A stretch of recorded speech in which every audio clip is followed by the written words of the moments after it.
In front of me is Samsung Galaxy S26 and today I would like to show you how you can change font style.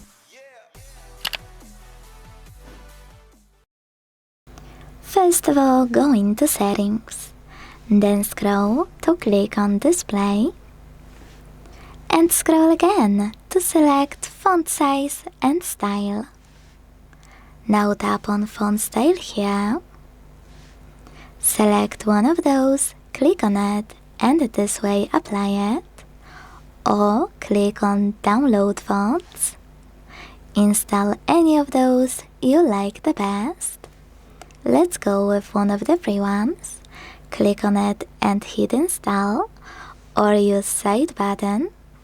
And when it's ready, go back to the list. Tap on it.